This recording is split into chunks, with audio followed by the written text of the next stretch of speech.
lifestyle issue, HbA1c, BP, we should get a routine screening in the form of treadmill test. So if the patient have got treadmill which is positive, or if we do if the risk is very high, sometimes we patient get a CT angio if the calcium score is high, or if the patient has got typical symptoms. So what are the symptoms? If the patient get chest pain on walking, or if there is sometimes there can be atypical pain like jaw pain, pain which is relating to the left arm, and if it is associated with the sweating. In such cases, if we feel symptoms are classical, we go for a test called as angiogram. Angiogram is quite a safe procedure. It takes hardly 5 minutes for us to do the test. It is done under local anesthesia. Nowadays 99% we goes via artery from the hand, and the result is instantaneous. Patient is discharged typically after 4 to 6 hours, and there is no any complication. It's a very safe procedure. With the angiogram, we can identify the blockages in the coronary artery at an early stage, and if there is a significant stenosis which is more than 80%, or if patient has got classical symptoms, then we treat them with further treatment. ఈ టెస్టుల్లో problem ఉన్న వాళ్ళకి చేస్తాం. ఎలా చేస్తాము అంటే వారికి హ్యాండ్లోకి వెళ్ళి కానీ రేడియల్ ఆర్టరీ అంటాం, లేకపోతే లెగ్లోకి వెళ్ళి కానీ ఫిమరల్ ఆర్టరీ ద్వారా చేస్తాం.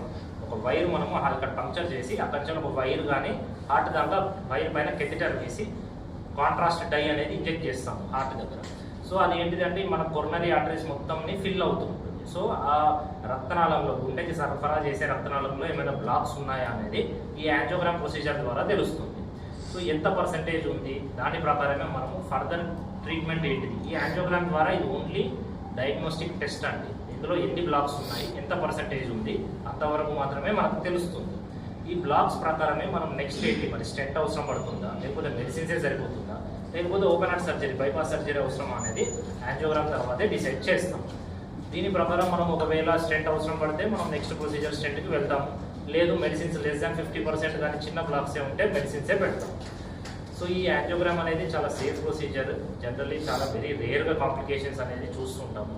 మనం రెగ్యులర్గా ఆల్మోస్ట్ ఎవ్రీడే ఒక 5 to 10 మెంబర్స్కి ఎవ్రీడే చేస్తూనే ఉంటాం. మేము ఇక్కడ 3 మెంబర్స్ ఫుల్ టైం కార్డియాలజిస్ట్ ఉన్నాము, ఎవ్రీడే చేస్తూనే ఉంటాం.